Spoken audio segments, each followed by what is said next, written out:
Bom dia.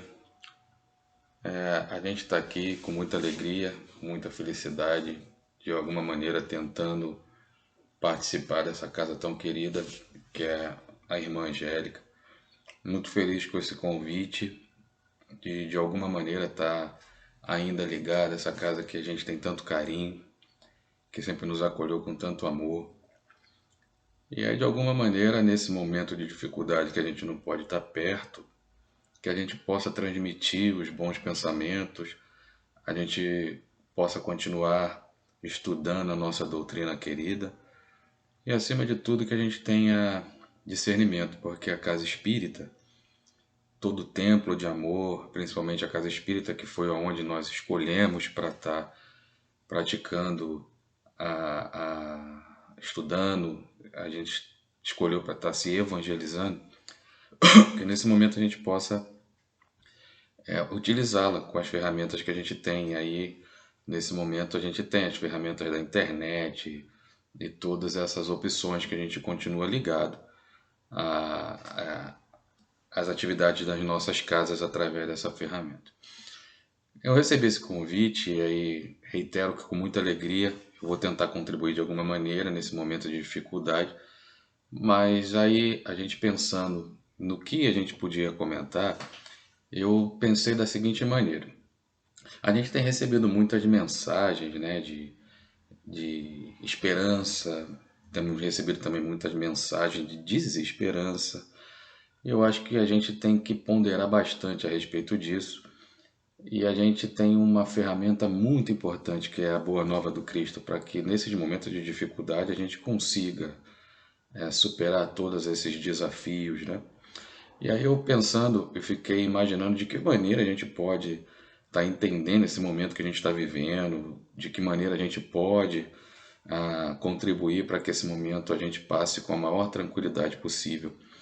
E aí me ocorreu no Evangelho o capítulo 3, que é Há muitas moradas na casa do meu pai, mundos de provas e expiações. É onde os espíritos colocaram para Kardec o desafio ali de entender os mundos, né, conforme o nosso processo evolutivo.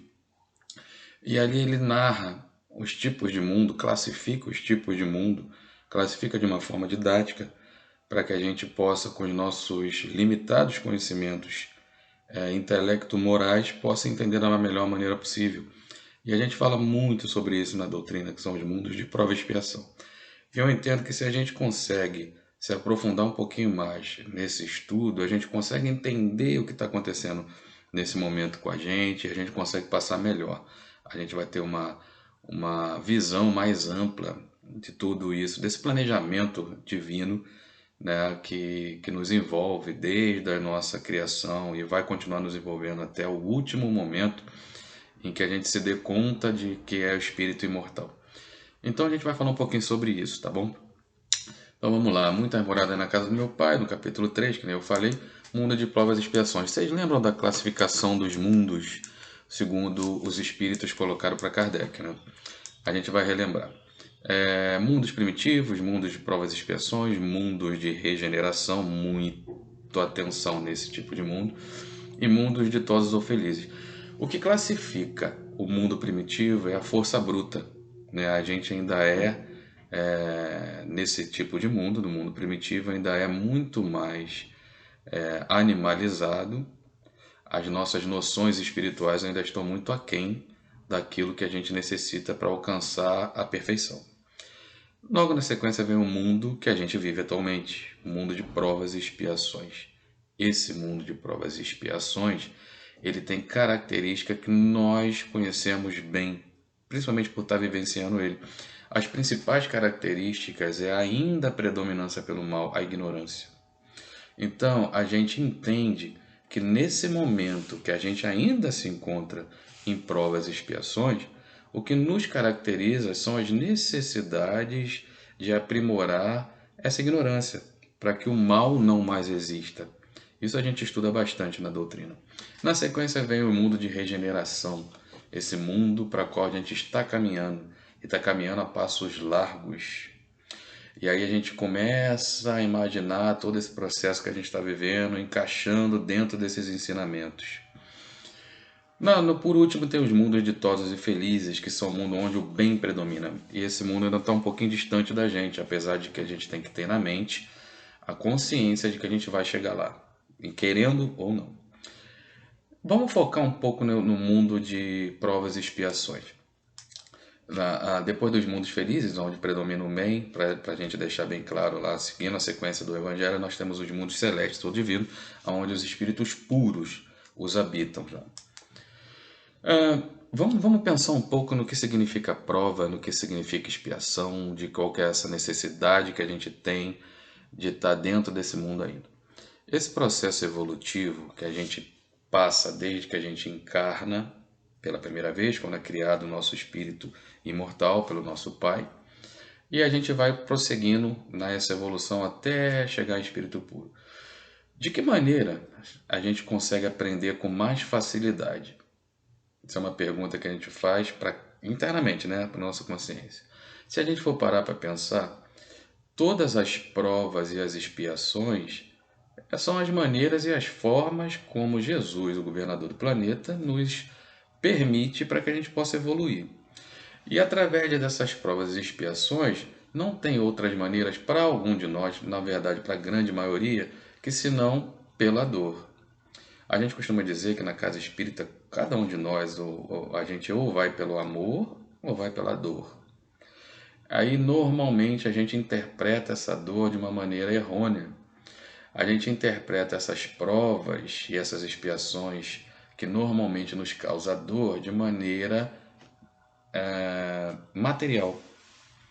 A gente não entende ela de maneira com os olhos do espírito, porque quando a gente entende-as com os olhos do espírito, a gente começa a perceber que essas formas que Deus nos permite através dos seus mensageiros, no nosso caso aqui Jesus, são as provas, as maneiras mais tranquilas e as maneiras mais amorosas de enfrentar nesse processo evolutivo.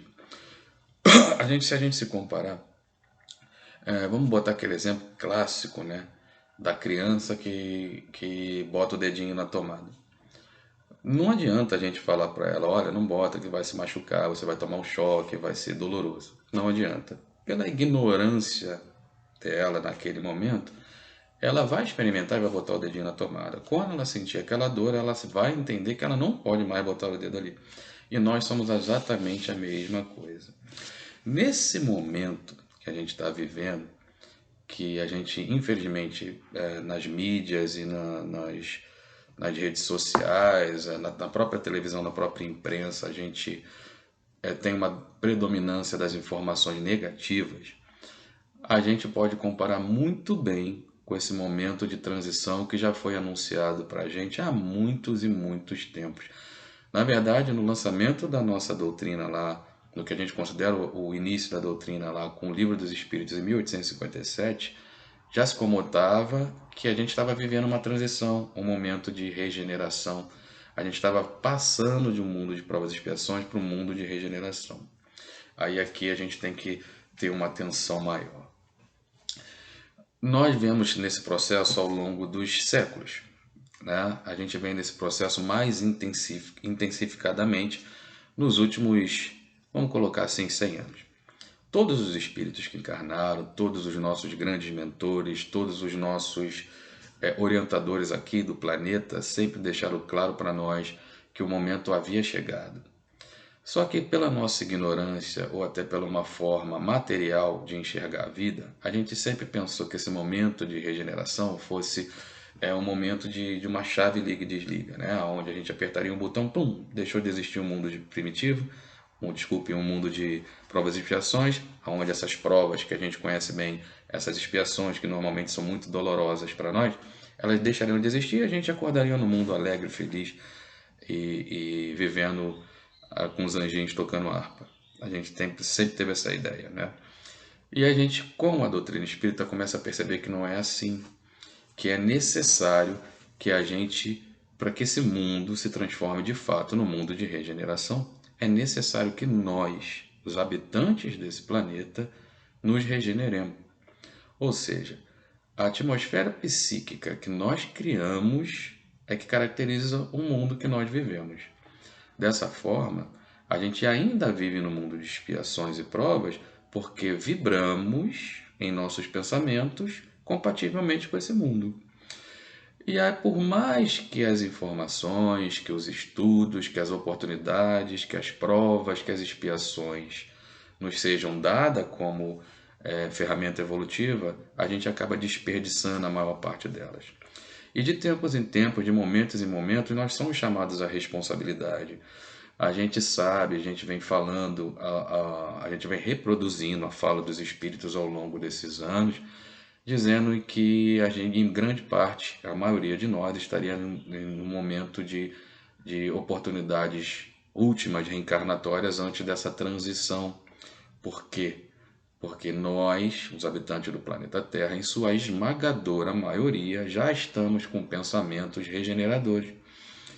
E aí a gente sabe que tem companheiros que participam, né, do planeta, seja na erraticidade ou seja aqui encarnados, que estão há muito tempo persistindo ainda na ignorância, no mal. E aí são dados a esses companheiros as oportunidades últimas, digamos assim, antes dessa grande transição, de que eles possam evoluir. E aí quando a gente fala desses companheiros, a gente está se incluindo também, né? A gente não está deixando, nós não estamos nos isentando nisso. E essa necessidade é que motiva essas grandes situações que a gente vê que às vezes nos impressiona de uma forma negativa, falando, mas como tem tanta ainda ignorância, tanta maldade nesse mundo? E a gente acaba entendendo que somos nós retornando nesse momento reencarnatório com as oportunidades e continuando desperdiçando essas oportunidades tão divinas que são esses momentos de reencarnação. Esse momento de dificuldade coletiva que nós vivemos também é o espelho dessa situação. A gente não deve pensar diferente de que Jesus está no comando. Nós não podemos pensar diferente nesses momentos, de acordo com esse estudo do capítulo 3 do Evangelho, de que estamos desgovernados, que somos vítimas das nossas próprias ações, que não há um planejamento e que não há um amparo, essa é a palavra-chave, de Jesus, o nosso grande mestre, nessa situação toda que nós estamos vivendo. Dentro dessas premissas, a gente sabe, a gente conhece na doutrina espírita de que nada nos acontecerá se não for necessário que aconteça. Então, assim a gente consegue entender que devemos sim respeitar as nossas limitações físicas corporais, né? Cuidar do corpo. Isso é muito falado também na nossa doutrina, é muito incentivado por todo o nosso movimento espírita. Nesse momento de dificuldade, a gente não pode perder a esperança e a gente tem que praticar os ensinamentos todos que recebemos ao longo de nossas existências, que é a fé, a confiança em Jesus e principalmente os ensinamentos, as noções que a gente tem de que somos, que a gente colhe tudo aquilo que a gente planta. E se alguém, se a gente vê na televisão, se a gente vê essa situação toda que está acontecendo, de companheiros que estão padecendo e sofrendo por essa enfermidade dessa pandemia que está sendo criada, era necessário para eles. Então a gente tem que pensar enquanto provas, enquanto expiações, e essas provas elas também podem ser coletivas, essas expiações também podem ser coletivas. O grande momento que a gente está vivendo é um momento sim de transição, é um momento que Jesus está nos permitindo as reflexões necessárias sobre as nossas ações, sobre as nossas atitudes, sobre as nossas vidas, mas principalmente Ele está permitindo que nós tenhamos a visão mais ampla de que a gente não está desamparado, de que nada disso é por acaso.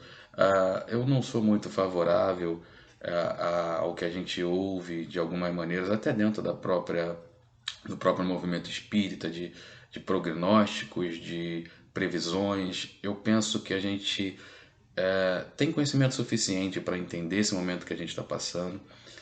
É um momento para a gente exercitar a nossa fé, para a gente exercitar tudo aquilo que a gente aprendeu. É um momento para a gente ter a confiança e a certeza de que nós estamos no caminho certo. É o momento da gente exercitar a caridade, a solidariedade, a fraternidade. É o momento que a gente tem de amar ao próximo como a si mesmo.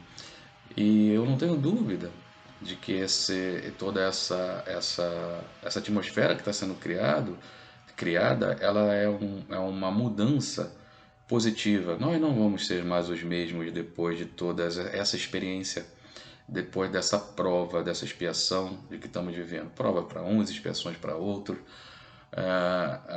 Nós temos que focar muito no que a gente entendeu ao longo dos ensinamentos que tivemos, das oportunidades de palestras, de estudo, de evangelização que tivemos ao longo de nossas vidas, seja qual for a religião, porque o Cristo é o mesmo. Eu penso que nós temos que ter muito foco naquilo que importa, que é continuar fazendo bem. Se a gente não pode continuar fazendo bem fisicamente, que a gente faça ele dentro das nossas possibilidades, através de vibrações, de pensamento, de confiança e na certeza de que toda essa dificuldade é muito temporária. É muito passageira em relação à nossa existência como espírito imortal. E de tempos em tempos a humanidade necessita desse tipo de ensinamento. E na sua misericórdia infinita, Deus nosso Pai, através de Jesus, nos permite que vivamos esse tipo de situação. E nesse momento que a gente está vivendo, a gente tem que estar muito grato, porque a gente está vivendo num momento como esse, com todas essas ferramentas que a gente possui, com todos esses ensinamentos, a gente não está desamparado, a gente está cada vez mais utilizando as ferramentas tecnológicas para o bem. Se a gente for parar para pensar o quanto a gente utilizava essas ferramentas de forma improfícua, a gente hoje compara que nós estamos trabalhando materialmente através dessas ferramentas e espiritualmente também. Então essa mensagem que eu gostaria de deixar hoje para todos nós é essa mensagem de que nós não podemos nos deixar levar pelo medo, pelo receio. A gente tem entendimento suficiente para ter a certeza de que tudo isso é temporário. E reitero, só vai sofrer as consequências dessas situações aqueles de nós que necessitam. E aí vai ser uma prova como qualquer uma outra que a gente vem enfrentando ao longo das nossas existências. Se a gente pensar bem, né, a pessoas que não praticavam a fraternidade, a caridade, estão tendo oportunidade, estão despertando essa situação. Eu vou dar um exemplo. Eu participo na casa a qual eu estou filiado, que eu sou voluntário, que é o Centro Espírita Maria Angélica, de um trabalho com moradores de rua. Eu já comentei algumas vezes na casa de irmã Angélica essa atividade. E a gente via sempre as mesmas pessoas nessa região onde a gente trabalha, que é aqui próximo ao nosso centro, que é Barra da Tijuca e Recreio dos Bandeirantes, sempre o mesmo grupo, sempre as mesmas pessoas. E a gente via sempre também algumas pessoas muito indiferentes a essa situação que eu estou narrando, que são dos nossos companheiros em situação de rua. Hoje, nós, por uma determinação da irmã Maria Angélica, não estamos podendo fazer esse trabalho. Nós temos que ficar recolhidos, respeitando as decisões dos cientistas e principalmente respeitando as orientações dos nossos mentores, que nos orientaram a todos os trabalhadores que temporariamente suspendêssemos essa atividade. Mas, para minha surpresa, eu acabei encontrando com alguns desses irmãos, desses companheiros que estão em situação de rua. Quando eu fui fazer uma compra no mercado, eles estavam ao lado, alguns deles, mais ou menos uns 15. A gente atende por final de semana, em média, 150 a 160. Eles me conheceram, obviamente, vieram falar comigo.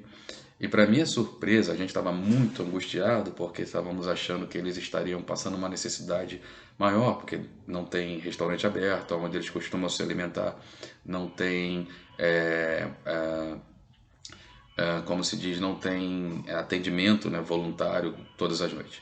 Então, eles me falaram que estão recebendo mais alimentos do que o normal, que eles estão recebendo alimentos dos órgãos do governo, de alguns voluntários individuais, sem nenhum vínculo com qualquer religião, e algumas religiões que não participavam normalmente dessas atividades, que desenvolveram dentro dos seus templos atividades emergenciais para essa população.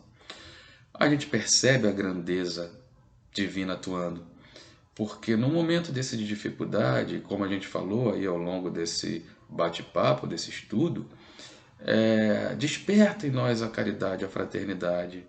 Então, companheiros que não tinham despertado ainda, através dessa situação que estamos vivendo, começaram a ser despertos. Esse é o objetivo, sabe? Então, a gente tem que estar esperançoso, a gente tem que estar confiante na espiritualidade maior e fazendo a nossa parte, que é seguindo as orientações, as determinações, na medida de que formos solicitados, né?